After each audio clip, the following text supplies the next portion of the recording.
กราบถวายความเคารพน้อมต่อพระรัตนตรัยซึ่งมีพระพุทธพระธรรมพระสงฆ์เป็นต้นกราบถวายความเคารพพระเดชพระคุณหลวงพ่อพระครูสังฆรักษ์สมพงษ์อินทโชโตผู้เป็นประธานสงฆ์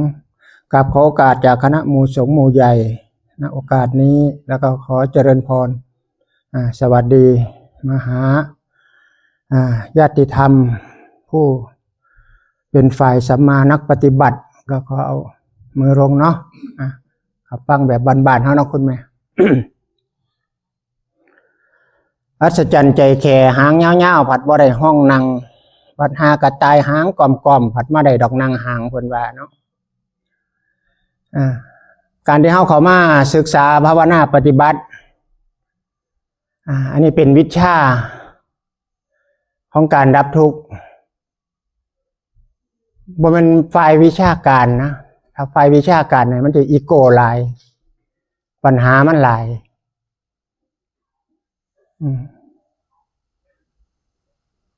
เขามาภาวนาปฏิบัติคือเอากายมาจุมเอาใจมาผัสสะสัมผัสรู้ตรงๆของหลวงปู่เทียนเนาะ14 ท่า 15กับท่านั่งเป็นวิธีที่รัดสั่นง่ายเร็วรัดแค่ขอนิ้วมือเดียวเพราะว่าพระเดชพระคุณองค์หลวงปู่เป็นผู้ว่าเด้รัดแค่ข้อนิ้วมือเดียววิธีอื่นก็สามารถเข้าใจได้เห็นได้คือกันแต่ว่ามันซ่าก็คือจังโยมพนว่ามันขึ้นนะลมหายใจมันดับมันจะดับไปใช้คนบ่ตายมันก็อยู่หั่นละแต่ว่าเจ้าของบ่รู้ซื่อๆสมัยตะกี้มีลูกศิษย์อยู่กรุงเทพเพิ่นโทรมาถามอาจารย์ว่าโยมเป็นนักภาวนานักปฏิบัติอยู่ในห้องแอร์อาจารย์นั่งไปแล้วมีมือยังไงมาลงคอมตัวเจ้าของลงไว้แล้วออกบ่ได้ห้องเบิดเสียงเกิดว่าซั่นว่าตะโกนเบิดเสียงเกิดแต่ว่ามันบ่แม่นเอาปากตะโกนเด้มันเอาจิตสังขารตะโกนอยู่ในจิตอยู่ในภวังค์ของจิตแล้วมันบ่ออกมาพอดีหลานบัดสิดื้อแกออกจากสมาธิที่ว่าดับลมหายใจได้นี่ออกได้ย้อนหยังย้อนสนตีนหลานว่าซั่นว่าตีลังกาไปตีลังกามากับสนน้องใส่กลางหลังดังเบ้มแล้วออกมาเลยว่าซั่นว่าผู้ที่มันเป็นน่ะมันบ่เข้าใจมั้ยไงคือจิตมันดิ่งเข้าไปในตัวสมาธินี่ดิ่งเข้าไปจนบ่รู้อีหยังพุ่นละสมัยตะกี้พระเดชพระคุณหลวงพ่ออาจารย์ของอาตมาอีกรูปนึงที่อยู่หนองหานเนี่ยหลวงพ่อบุญชูแล้วก็ติดสมาธินี่ละนั่งจนดับลมหายใจได้จนลมหายใจเบิดไปซื่อๆเนี่ยแล้วก็อยู่พุทโธบัดนี้หลวงพ่อดากับองค์หลวงพ่อดาเนี่ยก็เป็นพุทโธได้สมัยตะกี้แล้วเป็นธรรมยุทธอยู่หาพรรษาเนาะแล้วออกจากตัวนี้ได้ย้อนหลวงปู่ดาหลวงพ่อดาสัมมาคโตนะวัดธาตุคงให้ไปทางก่อไผ่ไม่ต้องใส่เกิบไม่ไงถือไผ่ขอไปนี่ซากไปเลยไปจักน้ำกอจักไม่ขีดไม่ควรเลียดออกเขารู้สึกตัวน่ะ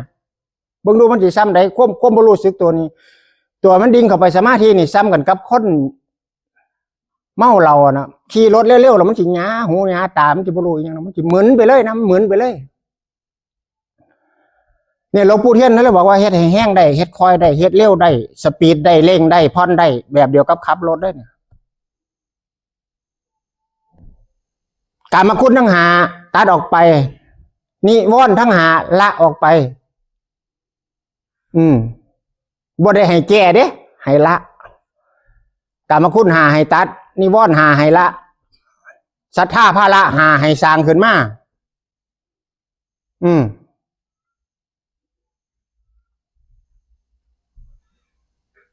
รูปเสียงกินรสผลทพะรู้ธรรมะร่มด้วยใจเนี่ยคือกามคุณหาละนิวรณ์หาที่ในตัวหนังสือเฮาก็ต้องละออกไปนะศรัทธาเทศนี่มันเกิดขึ้นมามันครบหาบ่ว่าจะเป็นภาระศรัทธาภาระหรือว่าวิริยะจิตตวิมังสาอย่างพวกนี้เป็นตัวหนังสือเนี่ยมันเป็น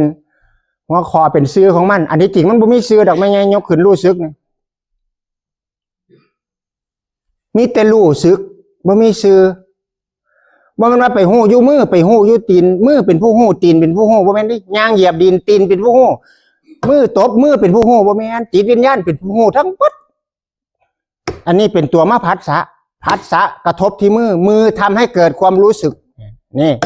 ถ้าจะว่ามันตรงๆเด้ตัวที่รู้สึกคือวิญญาณคือใจภาษาบ้านเฮาว่าใจวิญญาณขันบ่มีใจขันคนแก่ขาดตายบ่มีวิญญาณเอาเขาเมมเอาไฟเผามันก็บ่ออกมาเด้เพราะมันบ่มีใจมันมีความรู้สึกแล้วมันบ่มีวิญญาณแล้วนะบัดทีนี้ถ้ามันเป็นอยู่ลักษณะนั้นเอาถ้ามันเป็นเนี่ยมันเป็นแซ่ได้ไหมไงจิตที่มันตกดิ่งเข้าไปนี่คือจังเจ้าแซ่ผ่าไว้3 มื้อเจ้าบ่ซักเหม็นเลยผ่าเหม็นจิตคือกันเจ้าปฏิบัติเทนามันก็ไปลงล็อกเก่านั่นแหละเพราะหยังเพราะมันบ่พัฒนาไงเพราะจิตมันบ่ฉลาดไง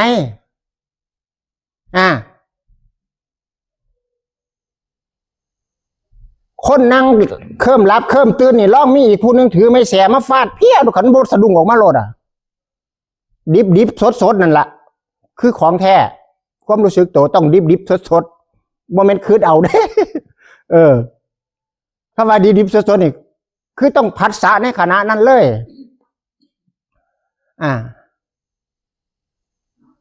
ผัสสะในขณะที่มันเคลิ้มรับเคลิ้มตื่นอยู่เนี่ยคือใครกับเฮาขับรถไปเนี่ยมันเคลิ้มรับในเนี่ยพบสะดุ้งขึ้นมาในรถมันแฉลบลงคลองไปแล้วนะนั่นน่ะมันจิตเสด็จขึ้นมาเลยตัวจิตมันจิตเสด็จขึ้นมาเลยพวกวิชาการหลายๆเปรียบเสมือนจระเข้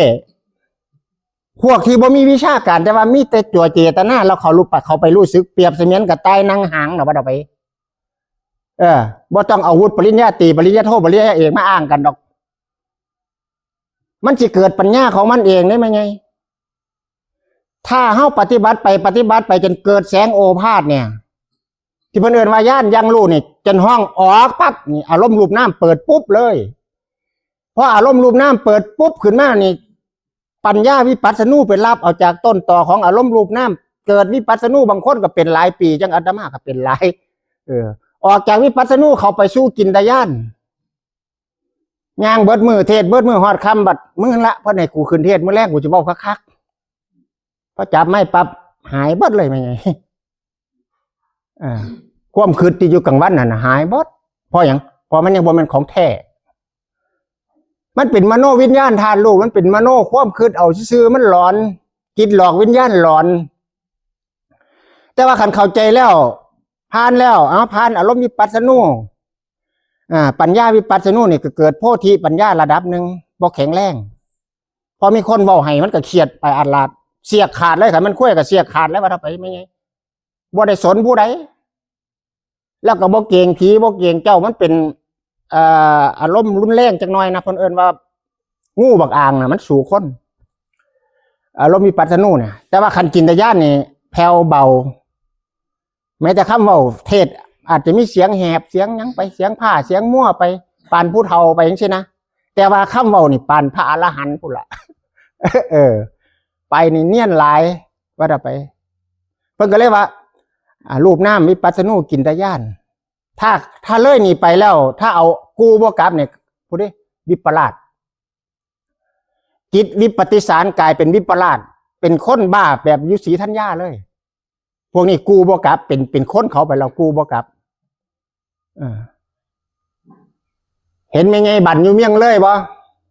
นั่นน่ะแบบนั่นแหละนั่นคือกูบ่กลับแล้วเพราะว่าหลวงปู่เทียนเบิดแล้วบ่มีผู้ใดเอาเราได้ก็เลยกูบ่กลับเลย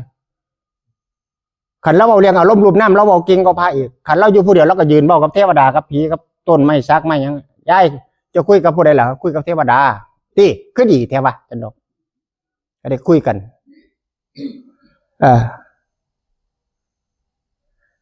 แต่ว่าถามว่าขันพูดในตัวหนังสือเนี่ยเราก็เป็นอริยบุคคลบุตรลูกศิษย์หลวงพ่อข้าไม่ไอหนึ่งเป็นคนขับรถไอ้กี่อาตมาก็เอิญมันคนรูปรอเนาะไอ้เก่ง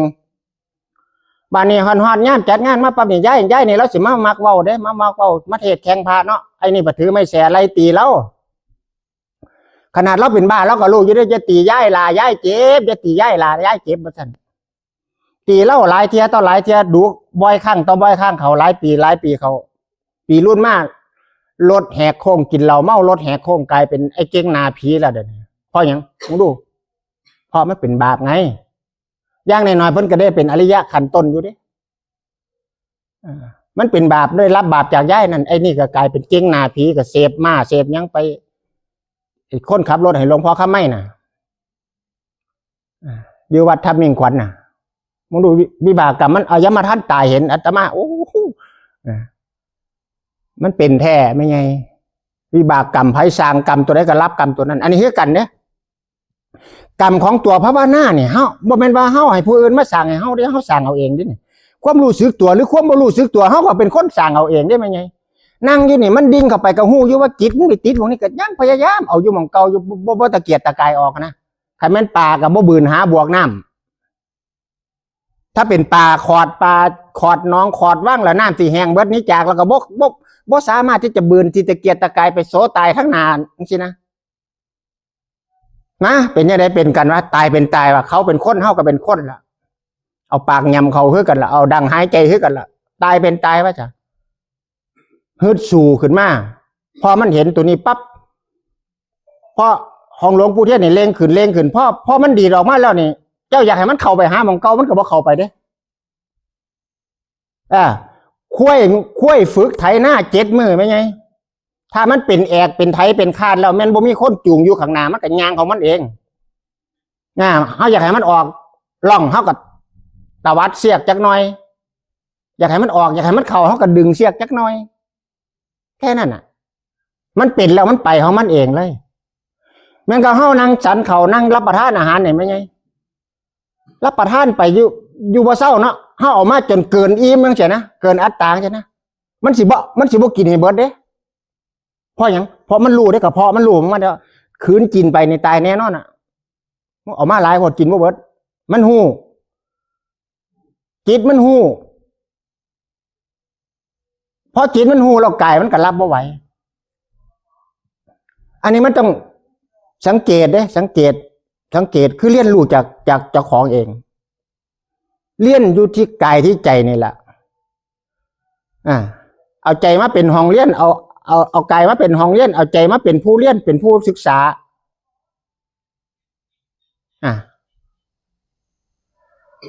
อันธรรมะ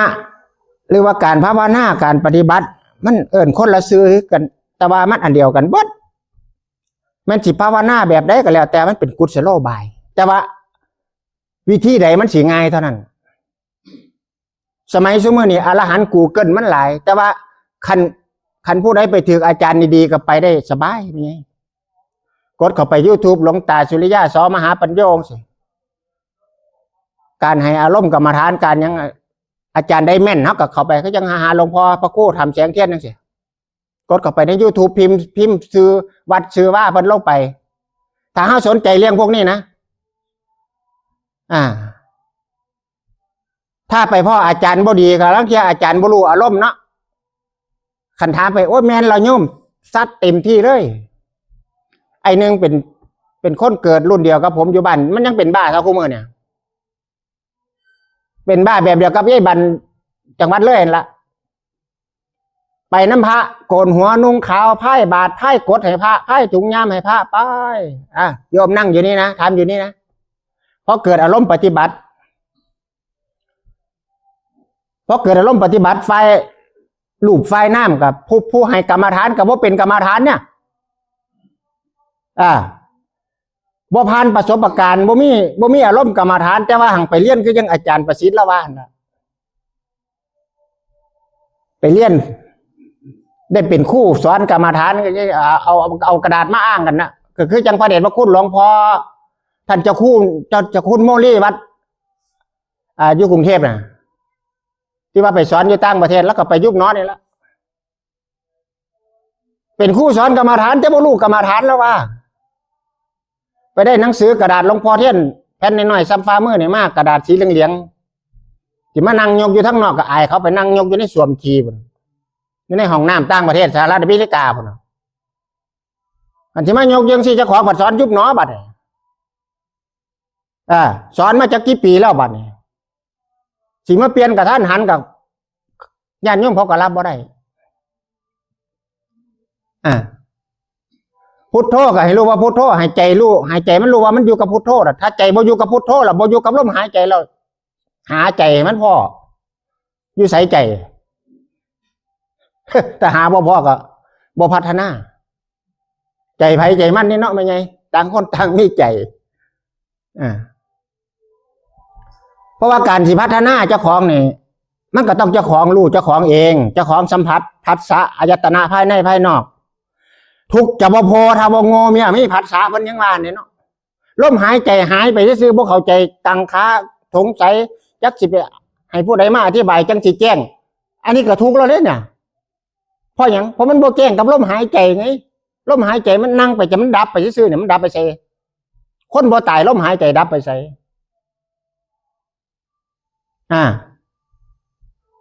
มันผูคือจังอีแง่นี่ตัวแง่บ่เคยหลงหู้ได้ไหมไงแง่ที่มันอยู่ในหู้ดินเนี่ยโตคือยี่กระปอมน่ะเวลาแล้วบินอยู่เรื่องฟ้าป่ะมันจีโฉบลงมาเนี่ยแง่มันเห็นมันแล่นเข้าหู้เลยมันบ่เคยหลงหู้กันแง่หลงหู้ได้เซ็ตอีแล้วอีเยี่ยวเอาไปกินเลยว่าต่อไปเนี่ยบัดนี้เฮาฝึกสติเนี่ยฝึกจิตฝึกใจเนี่ยอาศัยกายเนี่ยเป็นคู่ฝึกเนี่ยมันไปใส่บัดเนี่ยครับถ้ายกขึ้นเราบ่รู้สึกมันไปใส่อันนี้ต้องหาเด้ หามันถึงมองเด้ไปหาใจเจ้าของอย่างนั้นผู้อื่นก็บ่ได้เด้ไหมไงแต่ผู้ใดเฮ็ดเข้าใจนี่มันสิงามขึ้นเด้เบิ่งไม่ไงหมอลำบุญเพ่งกันไปยังไง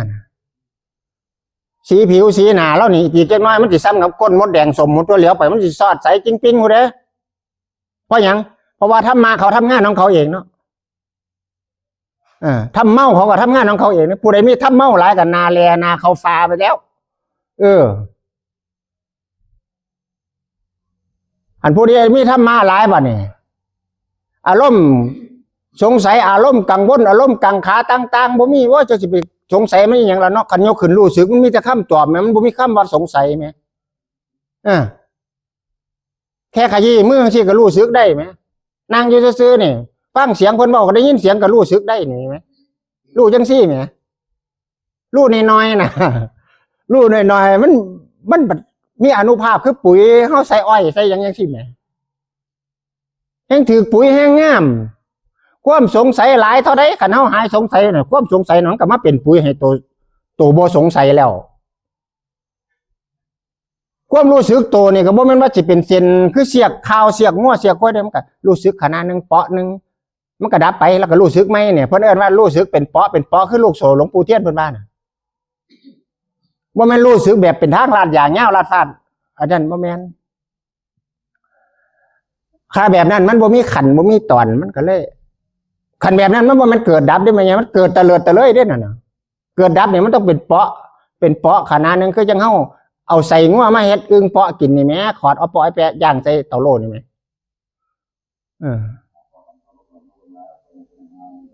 น้อยๆแต่ว่าหังมีอานุภาพความสุขบ่ได้หาซื้อด้วยเงินด้วยทองสุขแค่ว่ารู้สึกอยู่กับปัจจุบันรู้สึกว่าเวลาจิตมันขุ่นมัวมันเป็นจังซี่นะมันหลังเกิดความหงุดหงิดเกิดความรำคาญเกิดผู้นั้นมาว่านี่ผู้นี้มาว่านั่นหน่อยก็บ่พอใจให้เขาโอ้เจ้าของเนี่ยคือบ่ฉลาดจักเที่ยแท้มันคือนั่นฉลาดแต่มันคือโง่ดูโดนแต่มันสิไปจังซี่เด้มันสิไปสอนเจ้าของมันสิไปอบรมเจ้าของมันสิไปจะไม่ตะกี้มั้ยไงผมว่าผมเป็นหยังก็เป็นวิปัสสนูโดนติม่วนไปกับถ้ำทีละม่วนไปกับถ้ำปีพศ2558ส้นเขาขาขาดมั้ยไงเป็นพายุภาคเหนือได้ลงมาอยู่จังหวัดชัยภูมิเพราะโดนควบคุมความประพฤติอยู่2 ปีอยู่ศาลผู้เขียวเสียเงินไปเบิด200,000 กว่าบาทที่แรกว่าสิสึกเข้าไปอยู่ในห้องขังแล้วล่ะอยู่ใต้ศาลเขาแล้วเขาให้เข้าไปในกรงนกอีแก้วแต่ว่าบ่ได้สึกผ่าเลี้ยงดอกตอนแรกว่าสิบ่เสียเงินสึกเราจังสิมาบวชใหม่บอกกับแม่เนาะอันนี้ก็ถือว่าเป็นการบวชรอบ2ก็ว่าได้บวชรอบแรก 5,000 บาทมั้ยไงกลับมาจากต่างประเทศตั้งกองบวชให้เจ้าของไปบูชาบาทเก่าไปบูชาผ่าเลี้ยงเก่าไปซื้อข้าวหม้อแกงหม้อเขียดอีโม่บ่ขากุ้งบ่ขาหมูเห็ดเป็ดไก่บ่ขาไปเอาเนี่ยอยู่เขียงมา เรายาปลาปิ้งกับโบเลี้ยงเขาหลายดอกเลี้ยง3จะร่อนไม่ไงจะร่อน5 ลิตรชื่อเราต้มอาตมาเป็นคนบ้านป่าภูเขาเนี่ยอยู่เมืองจังหวัดน่านพุ่นละแต่ว่าบวชออกจากโบสถ์มาเราเนี่ยอาตมาก็ให้กินเราอัน3จะร่อนนั่นนะอาตมาบวชออกจากโบสถ์มาสักวันไปแห่อ้อมโบสถ์สักวันก็อยู่มาเจียบ20 ปีนี่แหละไม่ไงเงิน5,000จัดงานบวชให้เจ้าของนั่นนะถือว่าบวชรอบ2กับปีพศ58เบิดไปอีก200,000ไปแม่ว่าคันสิซึกเรายังสิมาบวชไม่อยู่นี่จะซึกทลาแม่สิเสียเอาดอกซึกออกไปแล้วมาบวชไม่เขาก็บ่ศรัทธาคือเก่าดอกตอนนี้มันสิมีเรื่องซั่วๆเกิดขึ้นเฮาก็อยู่ในกฎระเบียบของเทระสมาคมสงฆ์อุบัติเหตุว่ามันเป็นการเจตนาอุบัติเหตุว่ามันพยายามฆ่าอุบัติเหตุมันเกิดได้ทุกเวลาบ่ว่าสิเป็นโยมบ่ว่าสิเป็นพระโทษฐานปรับไหมศีลปรับไหมตกลงกันอยู่ศาลได้ก็โอเคจบมือนั้นวิบากกรรมมันจบแต่มือนั้นแต่ว่าปากของคนเนี่ยไม่ไงปากของคนปากของพระเนี่ยคือบางคนเขาบางคนเขาอาจจะอิจฉาว่าเฮาเว้าเรียนเว้าไหลเว้าคล่องสินะโอ้ยจังไหนมันก็ซึกแน่นอนคันบ่ซึกก็ปล่อยข้าวไปนั่นน่ะนอนอยู่วัดด้านนั่น2 ปีเขาให้ไปอยู่น้ำก็อยู่น้ำเขาบ่ได้ปีนกระแพงหัวไปนอนเชิงเมียแท้บ้านอยู่พุดาลูกเรียนได้แล้วปนว่าไปมิจะเลี้ยงได้ไหมเพราะมันเกิดขึ้นมิจะเลี้ยงมันเหม็นเขาจะหามาใช้แต่ว่าเฮาสิไปโทษเขาบ่เนี่ยมองนี่อาตมาดีใจว่ามาเฮ็ดแบบวิธีของหลวงปู่เตี้ยนเนี่ยพรรษา1พรรษา2ก็เข้าใจอารมณ์รูปน้ำพรรษา3ไปเจ็บอารมณ์เข้มได้เดือน2 เดือนกับพระเดชพระคุณหลวงพ่อพระครูเห็นกันตั้งผมเห็นกับหลวงพ่อพระครูเนี่ยพรรษาที่3เก็บอารมณ์อยู่แพร่แสงเทียนอยู่บ้านมอแก้วหมู่4ทางออกสุโขทัยไปอยู่ทางนอกเดือน1อยู่ในวัดเดือน1อาตมาไปแบบเป็นพระใหม่เนาะก็ลึงกับแกนกับหลวงปู่คำเขียนแน่กับหลวงปู่กรมแน่เพราะว่าเพิ่นเป็นหมู่ปู่อยู่บ้านปีเอาอธิษฐานเพิ่นเข้ากับนิมนต์หลวงปู่คำเขียนหลวงปู่กรมหลวงพ่อบุญสู้แล้วก็หลวงพ่อดาอาจารย์นิเพนมิตรพระยังไงล่ะดังๆกันละหลวงตาสุริยาจังซี่ไปเอาดูปูเขาธาตุที่วัดบ้านเกิดปีนั้นไปกับไปย่างอ้อมวัดกับไปไห้ไม่ไงไปไห้เกิดปีติเกิดความอันนี้ละอันล้มรูปน้ำมันก็ยังบ่ทันได้แก่กล้าเนาะไปไม่อยู่ไปเห็นปวกกินกุฏิก็ให้น้ำกุฏิบ่มีพระมีเจ้ามาเบิ่งเบิดปูเบิดญาแล้วล่ะโอ้ยบ่มีผู้ใดมาสอนบ่มีผู้ใดมาจัดกรรมฐานบวชเน้นภาคฤดูร้อนคือสมัยตะกี้มันเกิดให้เกิดนั่นขึ้นมาไปเห็นพ่อเห็นแม่ก็ให้ยังให้พ่อให้แม่มาปฏิบัติก็บ่มาดอกบ่มักพระบวชลูกบวชพระก็จะได้ขี้ผ้าเหลืองหอยไส้ข้าผ้าเหลืองว่าซั่นคำพลว่าเนาะอาตมาบวชมาเนี่ยก็จะ20 พรรษาแล้วล่ะแม่ไงยังบ่ได้บุญดอกพ่อกับแม่ก็ได้น้อยนึงคือบ่ได้ไปตีหัวหมาได้แม่แจ๊กบ่ได้ไปกินเหล้าเมายาบ่ได้ไปเป็นอันธพาลคือแต่เก่านี่ล่ะมองเพิ่นได้นอนก็บ่ต้องภาวะว่าลูกกูไปอยู่ไสนอกคืนนี้คืนนั้นนี่มองเพิ่นได้แต่ที่ให้ชี้ผ้าเหลืองขึ้นสวรรค์ชั้นฟ้านี่มันชี้น้ำกันบ่ได้มันบ่แม่นถ่ายจักรยานขันมาคือจังพ่อใหญ่จอยจังเสียมาจังเสียนี่สิได้เด้เนี่ยมายกมือเสียจังอาจารย์ตั้งแล้วพาพ่อพาแม่เฮ็ดเนี่ยบุญภาลาบารมีของแต่ละคนบ่คือกันแม่นบวชพระห่มผ้าเหลืองคือกันแต่บ่คือกันจังพระอาจารย์นิเพชรอาจารย์ใหญ่นี่พ่อแม่เล่านี่เห็นรูปเห็นน้ำเบิดได้ดวงตาเห็นถ้ำเบิดอันนั่นคือจูงพ่อจูงแม่ขึ้นสวรรค์ได้จังพ่อใหญ่จอยเขาอารมณ์เข้าใจเรื่องอารมณ์รูปน้ำนี่เข้าใจเรื่องวิปัสสนูนี่อันนี้ได้ดวงตาเห็นถ้ำแล้วอริยขันธ์ต้นจังเสียคนเอื่นว่าจูงขึ้นสวรรค์ได้แต่ยังมืดตึ๊บอยู่ยังงมเศร้าคือเลี้ยงเมาเหล่าอยู่นี่ก็ได้แค่นั่งใกล้พระรัตนตรัยนะเนี่ยได้แค่นั่งใกล้พระรัตนตรัยแค่ว่าเขามาเป็นอุบาสกอุบาสิกายังบอกได้เป็นมหาได้ครับเป็นมหาจังสิเขาถึงอารมณ์รูปน้ำจะมันสิพ้นสิเอิ้นหลายบ่เนาะพอออกไม่ออกว่าสั่นอันดับแรกเนาะออกจากบ้านจากเฮียนมานี้อันนี้ออกมาเนี่ยอันชุมบออกมามันยังบ่เนี่ยฆราวาสคฤหัสถ์ กำลังหัดใจบาท อัน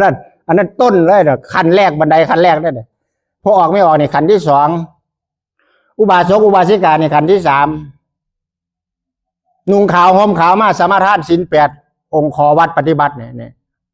ที่นี่มาเป็นมหาอุบาสกมหาอุบาสิกาคือเข้าใจเรื่องพุทธศาสนาอันนี้สำหรับความเข้าใจของอาตมานะมันจะเข้าใจของมันแล้วมันจะเป็นของมันเองเด้ถ้ารู้จักอารมณ์รูปน้ำผ่านอารมณ์วิปัสสนูผ่านจินตญาณเนี่ยมันจะเข้าใจของมันเองเพราะอย่างที่จิตเขาสอนจิตของเขาเองจิตวิญญาณเขาดูแลร่างกายเขารักษาของเขาเองเขาย่านร่างกายเขาล้มเขาก็ย่านเจ็บด้วยกันในย่ามเขาย่างจะกลมเดินหน้าต้อยหลังเขาก็สิมีความระมัดระวังก็ยังเวลาเนาะสมัยตะกี้ปีซ่าทรัพย์โสภาพันอ่านข่าวเนาะอาจจะมากกับจำบ่ใครได้บ่ได้จำได้นิดๆหน่อยๆก็ว่าจะพัฒนาสิ่งใดก็ไร้ผลถ้าไม่ได้มาพัฒนาที่ใจคนสังคมจะอยู่ได้เป็นสุขได้อย่างไรอันนี้เขาจะเจ้าอ่านอยู่สมัยตะกี้การพัฒนากับมาพัฒนาใช่หรือไม่ไงกันพวกไม่ไงเพราะเขาวัดเนี่ยเจ้าคิดว่าลูกหลานเจ้าสิเขาที่วัดเท่าแก่ๆยังบ่อยากเขามาภาวนาปฏิบัติเราคนหนุ่มคนน้อยจังไหนมันจังสิอยากเขาวงไฮโลวงดัมมี่ปุถุตัวกระจันกับคาราโอเกะโต้ลุงยุบุญยุพี่ปัจจุตัวคือจิตมันหาเสพบ่คือกันเด้ทีนี้ถ้าพวกเจ้าเขาไม่ยังเสียไม่ไงพอไงเพื่ออ่อยร้านเวลาไปน้ำย่ายเนี่ยอาจย่ายพาไปวัดไปปฏิบัติธรรมย่ายให้เงินซื้อนมละเงาเอาร้านเขามาถ้าเงาร้านเขามาได้ต่อไปก็จะเห็นการเปลี่ยนแปลงคืออย่างย่ายเนี่ยย่ายเจรว่าเราเห็นพุทโธเนี่ยกันเรามีหลานเนี่ยเราเงาร้านเขามาแล้วให้เราสอนก็ได้สอนหลานเรายกมือเนี่ยรับรองว่าโบเกินเดือนนึงหลานเราหูกว่าเราอีกให้สอนยกมือเนี่ยบ่ต้องไปสอนพุทโธแล้วจะเอาหลานเจ้าเนี่ยเปรียบใส่กันกับเจ้าโลดคันหลานมันถามย่ายยกมือเฮ็ดหยังยกให้ใจมันบ่ลอยหูจักอาการใจลอยบ่ถ้าผู้ใดรู้จักคำว่าอาการใจลอยแล้วมันเป็นยังไงมันเป็นคนเมาเบอร์ไปก็ว่ามันคือนั่งซึ้งลึงอยู่หน้าบาล่างผมบ่หวีเนี่ยนั่งอมขี้แขวอยู่เนี่ยแต่ว่าความคืดเป็นไหลจวดไปจ้ะนั่นคืออาการใจลอยอันมาเฮ็ดนี่มาเฮ็ดให้ใจบ่ลอยของหลวงปู่เทียนนะมาเฮ็ดให้ใจมันรู้สึกแค่นี้ล่ะถ้ารู้สองหัวคอเนี่ยระหว่างใจลอยกับใจบ่ลอยนี่จะบ่ต้องไปถามพ่อแม่ครูบาอาจารย์ใช้ดอกผู้ชายก็คือกันผู้หญิงก็คือกันกินข้าวอิ่มแล้วเป็นยังไงปวดฉี่เป็นยังไงปวดตดเป็นยังไงปวดเหี่ยวเป็นยังไงคือกันหมดอาการ32ก็คือกันละ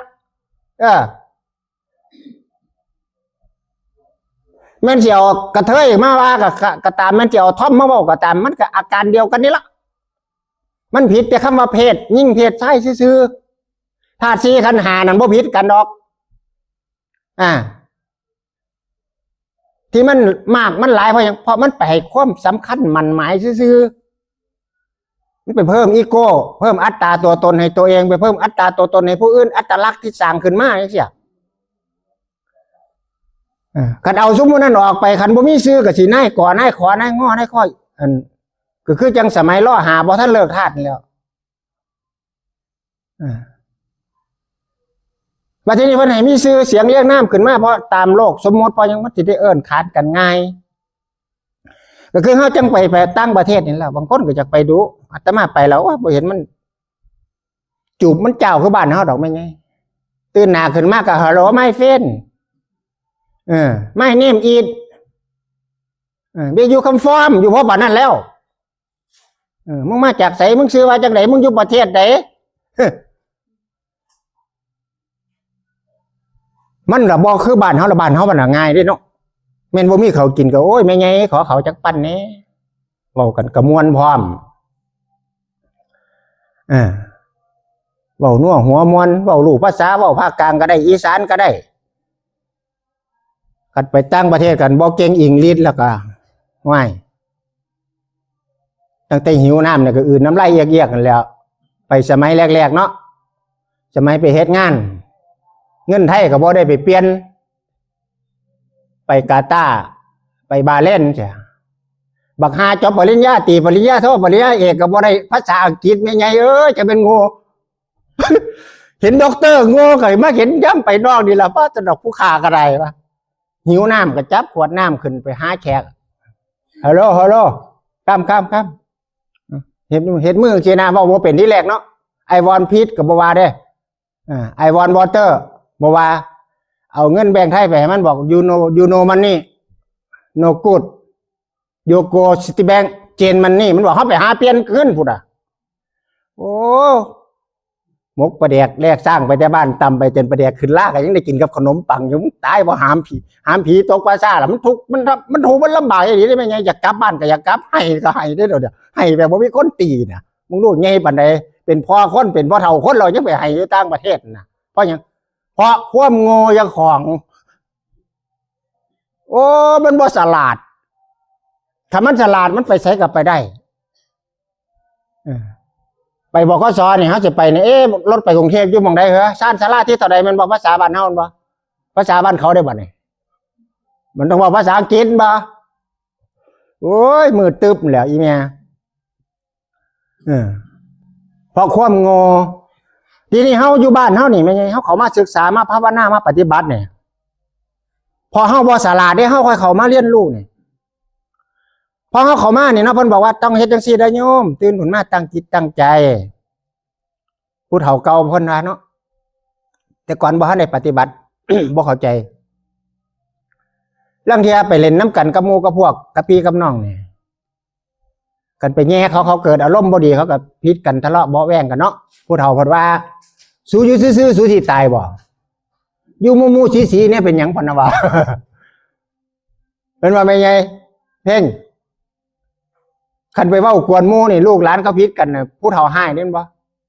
สู้อยู่ซื่อๆบ่ได้ตัวสู้สิตายสิสู้อยู่มู่ๆสีๆคือไทบ้านเขาเนี่ยเป็นหยังเพิ่นว่าจังซี่เด้อันนี้เฮ็ดกันนี่มาภาวนาเนี่ยต้องมาอยู่แบบมูสีอยู่กับเจ้าของให้เป็นนะเฮ็ดจังได๋ยังจะอยู่กับเจ้าของให้มันเป็นย่างก็ย่างอย่างละนั่งก็นั่งอย่างละยกมือก็ยกเอาอยู่ละบัดมือเอาอยู่ละเปลี่ยนท่านั่นท่านี่เปลี่ยนท่านั่นท่านี่พลิกแพงหา ปรับหาความพอดีปรับหาความสมดุลปรับหาความรู้สึกตัวจับความรู้สึกตัวได้โอ้เป็นจังซี่เด้มันรู้สึกแท้ๆนี่ว่าบ่ได้คิดเอานี่นะเฮ็ดแห้งก็รู้สึกเฮ็ดค่อยก็รู้สึกนั่งกระพริบตาอยู่ก็รู้สึกได้ลมพัดเย็นหูสวยก็รู้สึกได้มันก็เข้าท่าได้ล่ะเนาะสิ่งที่ถูกรู้นี่มีมารอบกายมีมารอบจิตรอบใจแค่รู้นะบ่มีคำถามมีแต่คำตอบขันมีคำถามบ่มีความรู้สึกตัวมีแต่สงสัยมีแต่จิตสังขารแล่นโลดโผนโจรทะยานอยู่อยากหาคำตอบ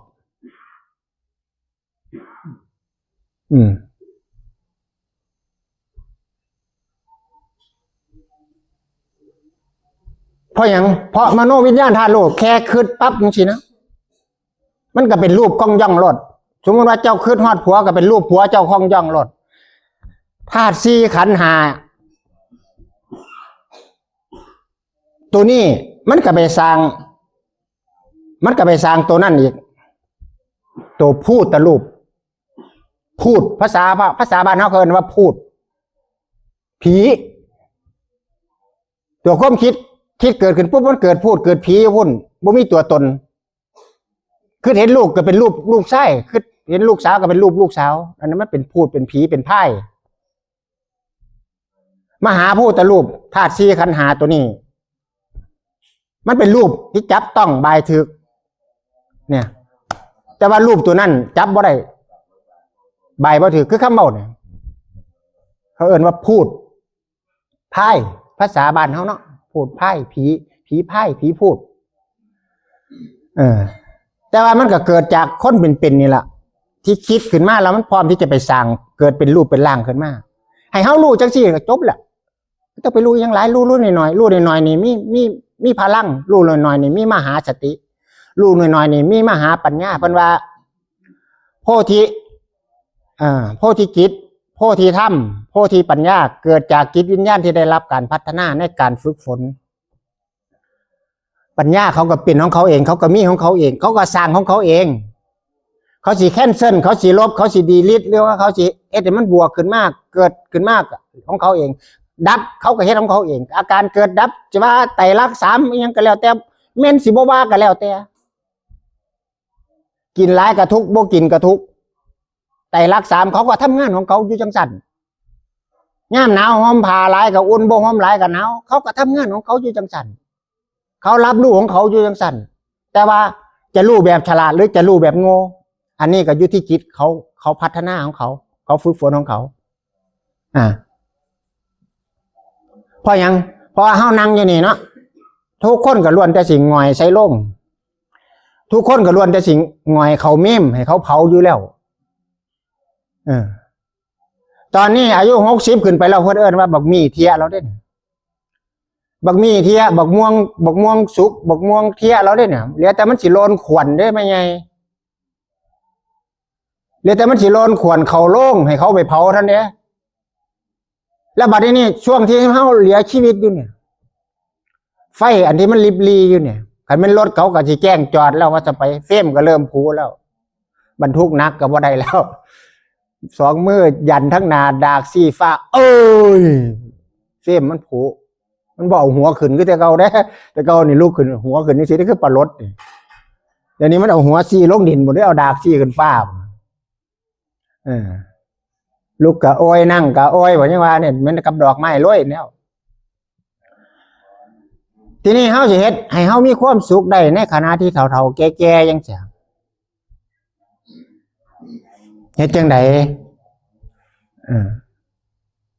อยู่น้ำลูกน้ำหลานน้ำเลนน้ำหล่อนให้มีความสุขเฮ็ดจังไดเฮาก็ต้องมาภาวนาสร้างบุญให้มันเกิดเรื่อยๆบุญในที่นี้ก็คือรู้สึกตัวคือสติล่ะพระพุทธเจ้าสมัยตะกี้เพิ่นเอิ้นว่าสติ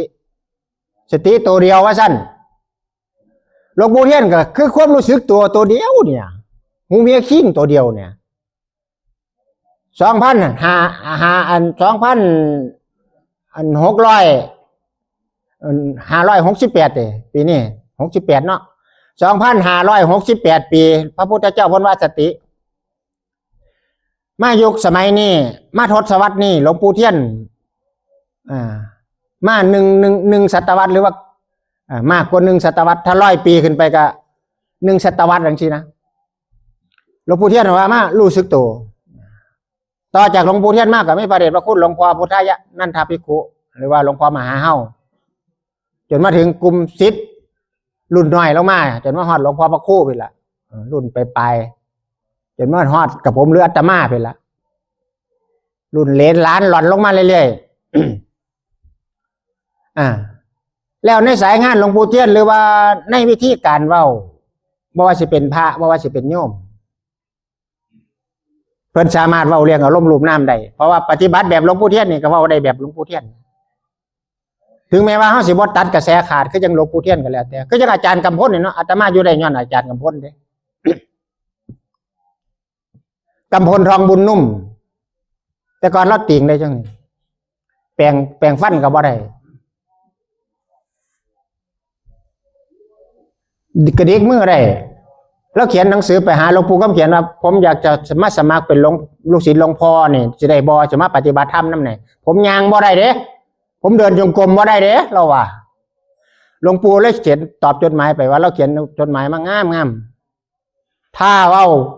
ว้ากันคุยกันรู้เรื่องยังมีหูได้ยินยังมีใจรับรู้อยู่นี่ปฏิบัติได้เบิดภาวนาได้เบิดแล้วก็ตาแล้วนี่ย่างจงกรมเนาะนี่เราเบิ่งนี่เบิ่งแผ่นสังกะสีหรือเบิ่งสัญญาเบิ่งไม้ขาวอย่างเช่นละตาไปตามคันนะรู้สึกไปคณะนึงเห็นสังกะสีแผ่นนึงก็รู้สึกข้างนึงเห็น2 แผ่นก็รู้สึก2 ข้างไปเบิ่งหน้าต่างก็รู้สึกกับหน้าต่างเลย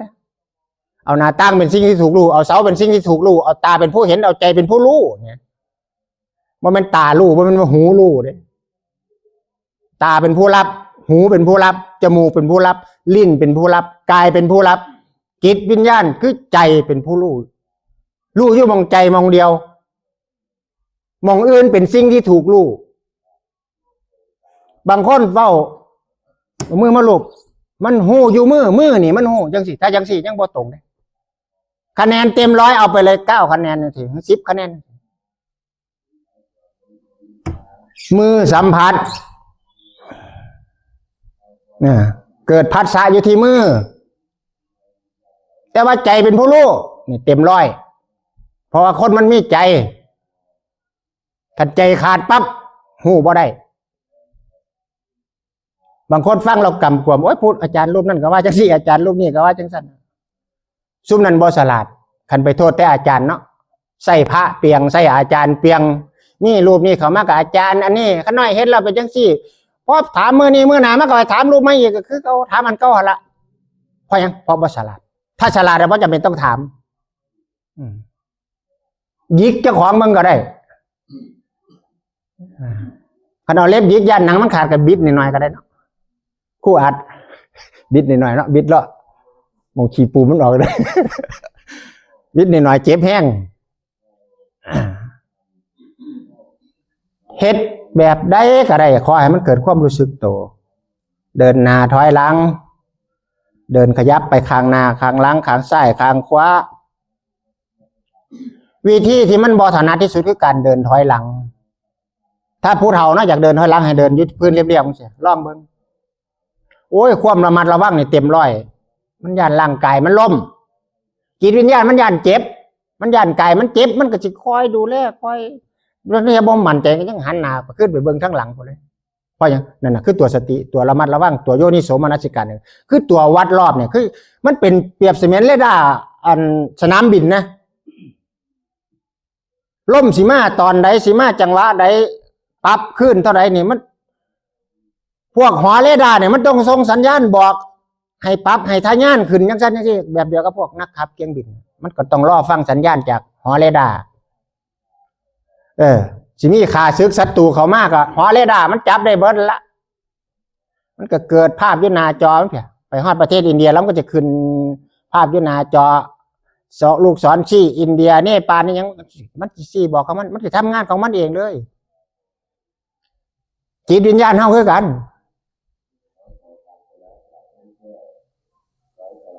ถ้าเฮ็ดถือทำถือโอ้ยไปซ้ำกับลิ้นน้ำออกขวดละไหลจ่วยเลยว่าถ้าไปตราบใดที่เม็ดฝนตกลงมาใส่หลังคาไหลลงสู่พื้นดินชั้นใดกับชั้นนั้นจิตเฮ็ดถือจิตที่ภาวนาถือคือถือตัวรู้สึก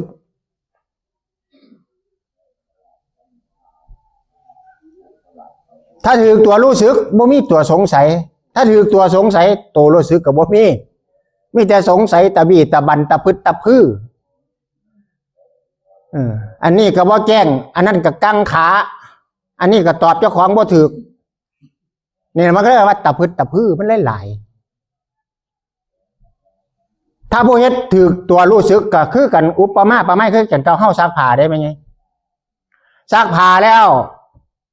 ล้างน้ำแฟบเราลงน้ำยาปรับผ้านุ่มโอ้มันหอมได้ทีแล้วได้ปั้นมันเข้ากันเต็มที่แล้วก็ล้างน้ำปรับผ้านุ่มออกเสร็จแล้วก็ปั้นแห้งนะยังบ่คักใจเอาไปขึ้นใส่ห้าวยังไปสลัดปืดอยู่พูดอ่ะมันต้องเฮ็ดให้มันถูกตามขั้นตอนแห้งเฮ็ดถูกแห้งดีเด้บัดนี้ซุ่มที่ปฏิบัติบ่ก้าวหน้าเนาะเจ้าจิตภาวนาแบบใดก็แล้วแต่อันนี้พูดถึงความบ่ก้าวหน้าเพราะหยังเพราะเอาจิตไปแช่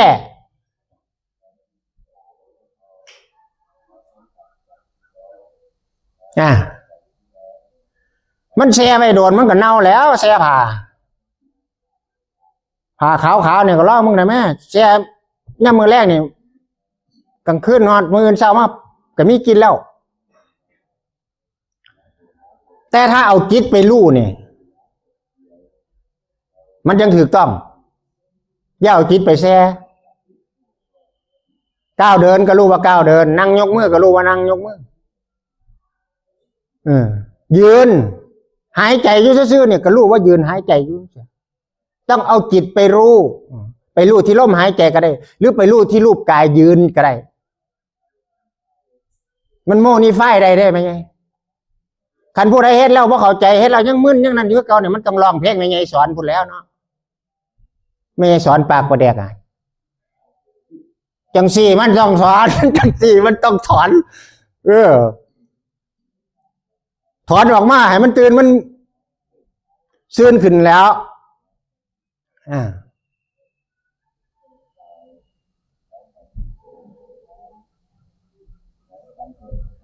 เพลงผู้เฒ่าเก่าเนาะ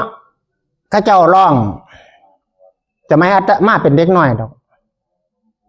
จุดเทียนเวียนวนเฮามาสองคนกระวนวนเวียนมาสั่นจุดเทียนสลับเปลี่ยนเฮามาเวียนวนวนเวียนอยู่คือเก่าหันละลูกกับน้ำจุดติดไปกันจุดติดแล้วเพิ่นยังมีร้องอยู่หน้าพระประธานพุ่นเด้แสงเทียน2,000 ปีที่พ่อจุดอยู่เอามาว่าอยู่ดิจะไม่ดับสิ้นสุดปงลงหรอกนะผมยังว่าอยู่หากสูเจ้ายังพากันภาวนาอยู่สินะมันก็บ่ดับมันก็ยังพร้อมที่จะลุกโชดโซนไปเรื่อยๆศาสนานั่นอันนี้จุดกับจุดอยู่ว่าบ้านนั่นล่ะเฮ็ดกับเฮ็ดอยู่ว่าบ้านนั่นล่ะงมเศร้าๆอยู่คือเลี้ยงเมาเรานี่เฮ็ดเราก็บ่เข้าใจเป็นมรรคทายกก็บ่เข้าใจเจ็บแต่เขาแหงอยู่แล้วอันผ้ากะยองผ้าขาวพระพุทธอยู่หันนั่นเจ็บขี้เมี้ยวอยู่ใต้ฐานนั่นมันไปใส่มาใส่บ่เข้าใจครับว่าพุทธศาสนาพุทธะคือผู้รู้ตามศาสนาคือศาสตร์ของจิตของใจศาสตร์ของคนชีวิตของคนเข้าใจก็ถือว่าบ่หนาขันคนบ่เข้าใจก็เอิ้นว่าปึกว่าหนาปึกแป้นปีกปึกทอนซุ่งปึกภูเขาเพิ่นก็เลยเอิ้นว่าศาสนาบ่เข้าใจมันเลยหนาขันผู้เข้าใจแล้วมันปองโอ้ศาสนาเนี่ยเพิ่นสอนให้คนอยู่กับวิทยาศาสตร์ที่สามารถพิสูจน์ได้หิวเขากินปุ๊บอิ่มปั๊บปวดท้องขี่ปวดท้องเหี่ยวย่างเข้าไปห้องน้ำคืนธรรมชาติให้กับธรรมชาติมันก็เลยเป็นธรรมชาติมันก็เลยปกติหน้าบ่นิ้วคิ้วบ่จอดกันเพราะว่ามันไปปล่อยออกแล้วมันก็เลยว่าเป็นทุกข์แต่ว่าขันไปเป็นอินเดียนี่เป็นทุกข์ไปปล่อยออกก็ทุกข์พอกลับมาเหยียบขี่แขกขึ้นรถเหม็นกุ๊บโอ้ยแขกมันบ่มีห้องน้ำขี่ไปทั่วทิพย์ทั่วแดนพระไทยบ่รู้หรอกว่าแขกไปขี่ไปใส่ย่างลงไปก็เหยียบมาเต็มตีนอัญญาบริพูนนางยังข้างหลังเฮ้ยเหม็นฉี่บริเหยียบฉี่หรือผู้ใดฉี่บ่เจ็ดก้นบ่ได้วายอยู่เงี้ยงกันน้ำหาอยู่น้ำเกลือผู้ใดโอ้ไปสำรวจจนพ่อฉี่กันยังวะโอ้เป็นถูกบรรยากมาอินเดียทั้งเกียร์กระไดผู้ขาดบ้าทีเดียวดีเด้อบ่บ้าอย่างดอกก็สะดอกว่าเป็นห้ายดีไหมไงห้องน้ำวัดจันบอกเขาสอวัดจันก็โอ้ยจกกระปกแต่ป่านนั้นคนก็ไป10 เที่ยว20 เที่ยวอาตมาไปเที่ยวเดียวละพอแล้วพอเนี่ยพอเห็นก็ได้เห็นแล้วอยากไปเห็นหม่องพระพุทธเจ้าประสูติตรัสรู้ปรินิพพานแบบไปเห็นเขาตีออกตีวนไปหมดแหละใช่เห็นแล้วพอใจแล้วบ่ตายแล้วตายก็บ่สิได้แล้วว่าถ้าไปก็ไม่ตายเดี๋ยวนี้ก็บ่สิได้ว่าอย่างนี้หน่อยเขาก็ได้ไปเห็นแล้วบ้านเกิดเมียงนอนพระพุทธเจ้าก็อยู่พุ่นละเนปาลพุ่นละไม่ไงเพิ่นมาตรัสรู้อยู่พุทธคยานี่นะต้นโพเนี่ยสกปรกคือกันกับกรุงเทพหมดละยุ่งกะหลายอันไหนกะหลายโอ้ไปเบิ่งเนาะชุมคนไทยไปได้หลายไปเห็นคนไทยไปโง่อยู่พุ่นยังเป็นตะลิโตนจักมาหยังขันมาโง่พันเลยเป็นนางอยู่ข้างอันมองพระพุทธเจ้าตรัสรู้หั่นละโอ้ยข้ามเอาน้ำอยู่มันพื้นมันมาใช้มันนั่นแล้วก็จมคาถาบาลีอยู่นั่นอันพาไปปูนั่งกันแลแล้วแลอีกบ้านขอท่านบักห้าอยู่รอปลาขยะน้ำบ้านเฮาเนี่ยโอ้เห็นแล้วบ่ฉลาดบ่ฉลาดเลยไปเห็นมา บาทละคนก็ไปหาเก็บใบโพมาขายอยู่ประเทศไทยแกมีหลวงพ่อหนึ่งได้เต็มถุงหิวเนาะเขาให้6,000ดีใจแล้วว่าได้เขาได้ขายใบโพ6,000โอ้โหเห็นแล้วโอ้ยอันนี้เนาะไม่ใช่อันของหลวงปู่เทียนเนี่ยบ่อยากได้ก็มีคนเอามาให้บ่อยากได้ดอกเงินในซองเขาน่ะแต่ว่ามันถึงมีมาเองบุญพระพุทธเจ้าบ่ขาดแรงบ่เสียถ่วมบ่เสียไหลมานี่ไหลมาย้อนหยังย้อนตัวสติย้อนตัวภาวนาย้อนตัวปัญญาบ่แม่นว่าไหลมาย้อนเฮาอยากได้ของเพิ่นดิเพิ่นอยากถวายเฮาย้อนบุญมันเกิดอาตมาได้3 พรรษา 4 พรรษาโยมอยู่ตลาดขวัญโอนเขาบัญชี100,000ปีนั้นก็ไปสร้างสำนักก็สร้างมาหลายสำนักอยู่ได้แม่ไงอยู่จังหวัดน่านก็3-4 สำนักบ่ได้เอาพระประธานไปลงไว้ระดับผู้การระดับนายพันอยู่วัดหลวงพ่อเสิร์ชนี่ล่าสุดนี่อยู่อันปากอสำนักสงฆ์วิมุตติที่ปากออำเภอชานุมานอาตมาก็เอาพระประธานไปลงคันองค์น้อยเพิ่นบ่ลงคันลงนี่ต้องเป็นนัมเบอร์ 1เราบอกบ่เป็นร่องไผเราเป็นผู้จัดการหอจกสนามบินเก่าฝ่ายการบินลูกเรา7 คนขับเชียงบินบัดปีละ 70,000โอ้เดือนละ 70,000ต่อคนเด้เรานี่เป็นผู้จัดการไปตั้งประเทศนี่ไปตะเรียนนี่ออกไปเบิ่งงานให้เขาเราเป็นพวกซ่อมเชียงบอกเชียงบินได้นะได้เงินบ่แม่นน้อยอันนี้มาเห็นโอ้ว่าผู้เพิ่นศรัทธาเนาะอาจารย์ขันมีก็บอกอีกเด้อเพิ่นก็บอกอยู่หังบ่ได้ติดต่อเพิ่นหลายปีแล้วล่ะ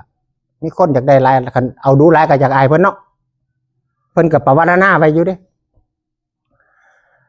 แต่เอามากก็4-5 องค์แล้วอยู่จังหวัดน่านก็3เนาะอาตมาไปสร้างอยู่หั่น3 สำนัก1อยู่หลังสนามบินนี่ก็2 ที่แล้วก็อยู่อำเภอเชียงกลางก็อีกที่นึงอยู่จังหวัดน่านนี่3 องค์ละ4ครับเอามา4 องค์บอกเพิ่นละอีพอมีคนสำนักพระเพิ่นอยากได้แล้วก็โทรบอกไปจัดการมาโลดเพิ่นก็ให้เฮานิมนต์พระระดับเจ้าคณะจังหวัดเป็นละฝ่ายนักปกครองระดับเจ้าคณะตำบลระดับเจ้าคณะอำเภอมีแต่พระคู่เงินค้ำกับแก้วเพิ่นถวายเองเฮาแค่นิมนต์ให้เพิ่นซื่อเพิ่นน่าถวายเองอาหารการกินเพิ่นสั่งจากร้านมาเลยออเดอร์ขึ้นรถมาเลยไม่เห็นศรัทธาโอ้บ่มันศรัทธาดีเนาะแต่ว่าเพิ่นหังบ่มีเวลามาปฏิบัติคือเฮาบางคนมักเฮ็ดบุญไม่ใช่แต่ว่ามันหังน้อยมันบ่คือบุญปฏิบัติบุญบริจาคจาคะให้ท่าน10 อย่างบริจาคเป็นแสนเป็นล้านก็สู่อันนี้มือเดียวเจ้าบ่ได้เจ้ามาเฮ็ดมือเดียวเนี่ยเจ้าได้หลายก็เงินแสนเงินล้านที่เจ้าบริจาคไปนะเฮาบ่ฮู้ได้ว่าเฮาได้แม่ไงเฮ็ดไปพุ่นบัดมันสิฮู้บัดถึกเขาเว้ากระแทกแดกทางเฮาพุ่นโอ้ตั้งแต่เขามาวัดมาเฮ็ดจังซี่เขามาว่าจังซี่ใจก็บ่แป้วเนาะใจมันทุนนะภาษาบ้านเฮาเอิ้นว่าใจมันหนักมันได้ยินอยู่เขาว่าให้น่ะแต่มันถึงบ่เครียดคือเก่าน่ะเนี่ยมองมันได้เด้มันต้องผัสสะตอนนี้เด้คือยังกับผมเนี่ยไปนำช่วงเกิดอุบัติเหตุเนี่ยโอ้ยผัสสะอารมณ์ผัสสะหลายแต่ว่าผมก็ไปชุวัดไปซอยเพิ่นไปฝึกเจ้าของมันบ่ดีค่ะมันยังเครียดอยู่แฮงไปดูเด้เขาบ่ได้ว่าให้ผู้นี้ว่าให้ติเข้าไปกราบมันดูๆจนมันเศร้าสั่งเฮาพุ่นนะเขาไปฮอดโตฮอดตอนมันโลดเข้าให้มันถึงคนโลดว่าดับไปมันอยากสร้างเฮาก็สร้างเฮาบ่สร้างเขา เขาสร้างเฮาบ่สร้างจังนะวันนี้มันสิเห็นเด้เห็นการพัฒนาเห็นการสร้างสมบุญตัวนี้สุขโขปุญญัสสะอุจโยติการสร้างสมบุญคือสร้างตัวเมตสติตัวความรู้สึกตัวนี่ค่ะเฮาสร้างสมไปเรื่อยๆนี่มันสินำมาซึ่งความสุขความเจริญสุขทางกายเจริญทางจิตเด้คันจิตบ่ยิ้มรอยยิ้มสิบ่ออกจากปากเลยสิบ่มีเลยจิตบ่เบิกบ่บานจิตบ่สดบ่ซื่นร่างกายก็สิบ่ตอบสนองรอยยิ้มก็สิบ่เกิดขึ้น มาเห็นโอ้มาเห็นการเปลี่ยนแปลงนะเห็นคำว่าความรู้สึกตัวความหูเมียขิ้งของหลวงปู่เทียนนี่โอ้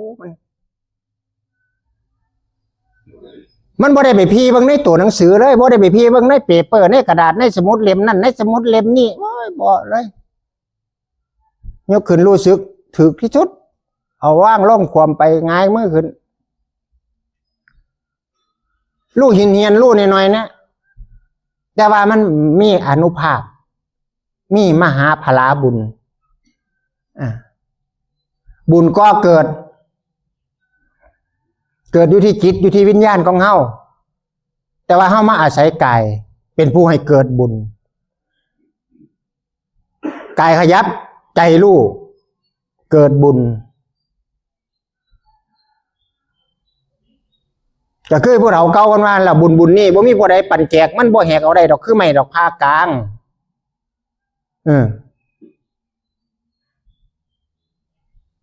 อันว่าเขาและน้ำโตกินโตก็อิ่มมันบ่ไปอิ่มท้องคนนั้นผู้บ่กินอันนี้คือกันบุญนี่เฮ็ดให้เกิดก็เกิดกับเจ้าของบ่ได้ไปเกิดกับผู้อื่นถ้ามันเกิดขึ้นมาแล้วคำว่าปัญญานี่มันก็เป็นของมันเองเด้ปากบ่เป็นกึกเป็นใบมันก็เว้าได้ของมันเองสิโมนิฟายไปแบบใดสิเว้าสิจาไปแบบใดเขาทำงานของเขาเองมโนวิญญาณขันของธาตุรู้ห้องแลบใหญ่ห้องจ่ายไฟก็ว่าได้ห้องค้นโทนก็ว่าได้คันห้องตัวนี้ดับไปคันใจตัวนี้ขาดไปแล้วไฟในร่างกายบ่มีตัวใดสิไปจ่ายไปทั้งใดน้ำอยู่ในร่างกายกับบ่มีว่าสิจ่ายไปไสรอแต่เน่าเปียเหม็นเสียซื่อ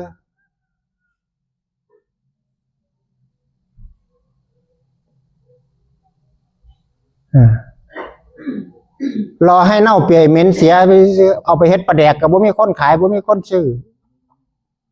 มีแต่เผาถิ่มฝังถิ่มเพียหยังเพียบ่ให้เดือดร้อนให้บ้านสาระในการเกิดมาใช้ชีวิตเฮ็ดจังได๋เฮาสิเฮ็ดให้มันเกิดสาระเฮ็ดให้ชีวิตจิตใจมันมีความสุข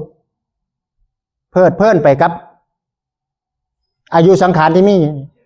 เพลิดเพลินไปกับธรรมม่วนไปกับธรรมอยู่กับธรรมกินกับธรรมอยู่กับสังคมมนุษย์แต่บ่ได้เดือดร้อนจิตใจมากมายรู้จักลดละเลิกจากอาฆาตพยาบาทริษยา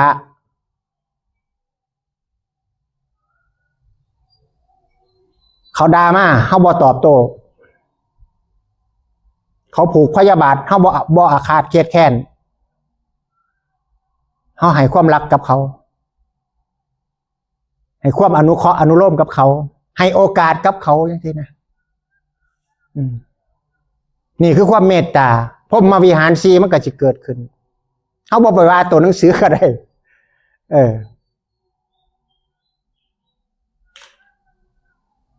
เพราะว่าตัวหนังสือมันเป็นภาษาสมมุติเนาะภาษาคนภาษาชาวบ้านภาษากายภาษาธรรมมันเป็นสมมุติใส่ก็ยังไฟแดงกติกาไฟแดงกฎหมายบังคับให้สมมุติใส่เพราะมันแดงก็ต้องหยุดเพราะมันเหลืองก็ต้องแลนแดงหยุดเหลืองเขียวแลนได้จ้ะบังคับใส่ในโลกสมมุติถ้าเฮ็ดตามกฎหมายก็บ่ต้องไปเสียโทษฐานปรับไหมหรือถ้ามันผิดพลาดแลนพาไฟแดงก็ไปเสียโทษฐานปรับไหมไปเสียอยู่สำนักงาน500คันส่งไปทางจดหมายก็800ความเร็วเกินอัตราผ่าไฟแดงจ้องกล้องเขาถ่ายไว้อย่างนี้เขาส่งไปเสียทางธนานัดทางจดหมายเขาเอา800กันเขาไปเสียที่สำนักงานมันเลยที่สำนักงานจราจรเลยก็ถือไป500แกเดียอาตมาก็เคยไปเสียหลายเที่ยวอยู่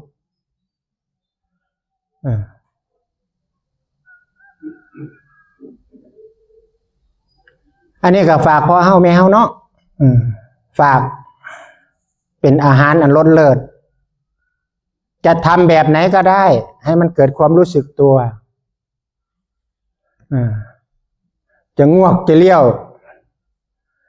จะเลี้ยวเบิ้งก็ให้มันเกิดความรู้สึกตัวภาวนาปฏิบัติเพราะมีความรู้สึกตัวค่อยการภาวนาคำว่าภาวนาเนี่ยคือเฮ็ดเห็นหลายๆเฮ็ดให้มันเจริญเฮ็ดให้มันก้าวหน้าบ่แม่นถอยหลังเด้ถ้าเฮ็ดไปแล้วบ่เจริญบ่ก้าวหน้าบ่ถอยหลังโอ้ยเฮ็ดจังซี่บ่ถูกดอกเฮ็ดจังซี่บ่แม่นบ่คือบ่ยังสิไปนั่นอันนั้นบ่เจริญบ่ก้าวหน้าบ่พัฒนามีแต่ปฏิฆะภาษาหนังสือภาษาพาว่าปฏิฆะภาษาบ้านเฮาเอิ้นว่าปฏิเสธความเป็นจริงยอมรับความเป็นจริงได้ไหมยอมให้มันเป็นไปได้ไหมยอมให้มันผ่านได้ไหมยอมหักยอมงอแต่ไม่ยอมแตกบ่ยอมพังทลายยอมให้มันงอยอมให้มันหักยอมให้เขาว่าซะให้เขาด่าซะให้มันถือแก่เขาซะเครียดจังมันใครจะด่าใครจะบ่นใครจะเชิดใครจะแช่งช่างเขาใครจะเบียดใครจะบ่นทนเอาอันนี้ประมาณใจเราร่มเย็นเป็นพอนี่ย่อมถ้าย่อมแบบนี้มันสิผ่านถ้าบ่ย่อมบ่ผ่านเนี่ยมันสิสู้กันคันสู้กันมันมีแต่ไม่ไงคือจังพวกเฮาปฏิบัติเรามันเกิดอารมณ์ต่อต้านกันมันสู้กันเด้คือกันกับดึงเสียกดำมาเยอะกับสร้างตัวเดียวคน100 คนมันก็ดึงสู่สร้างบ่ได้ดอกใจของเฮานี่เปรียบเสมือนสร้างได้ไหมไง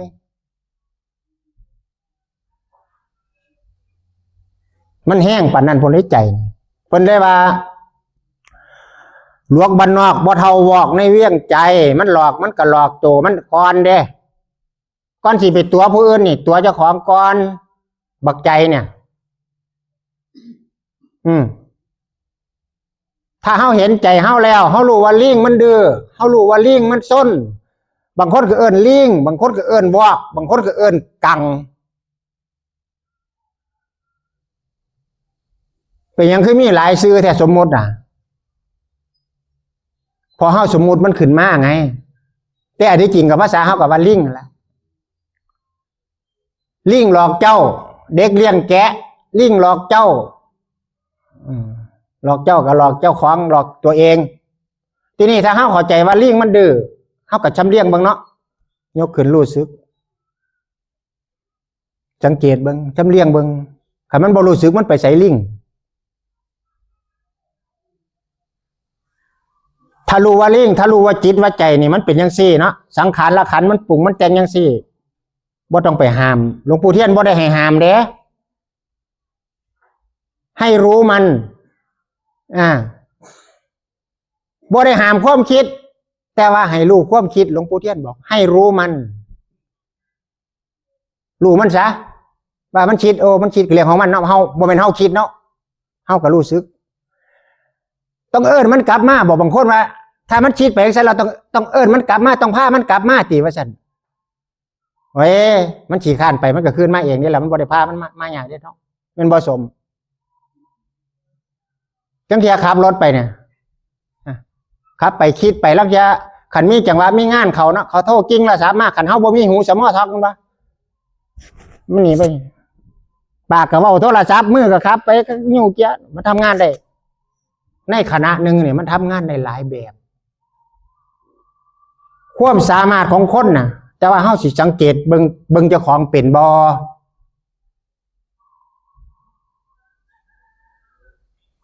อันนี้ก็ฝากเนาะฝากไว้หลายๆมอทางแล้วสุดท้ายนี่ก็ขออนุโมทนาในกุศลจิตกุศลศรัทธาของพ่อแม่พี่น้องที่ได้เข้ามาร่วมด้วยช่วยกันประพฤติปฏิบัติธรรมประจำปีก็ขอให้เป็นเดชเป็นเดชะเป็นพระวาปัจจัยอุดหนุนตามทรงให้พวกท่าน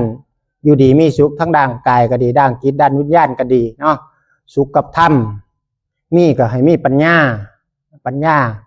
โพธิปักโพธิปัญญาที่เกิดขึ้นจากการภาวนาปฏิบัติให้ร่างกายแข็งแรงเป็นลมโพลมไส้ให้ลูกให้หลานเป็นพอออกไม่ออกคำวัดคำว่าคำพระพุทธศาสนาอุปถากพระเจ้าประสงค์สืบต่อไป นะสุดท้ายนี้อาตมาก็ขอยุติการปรารภธรรมมา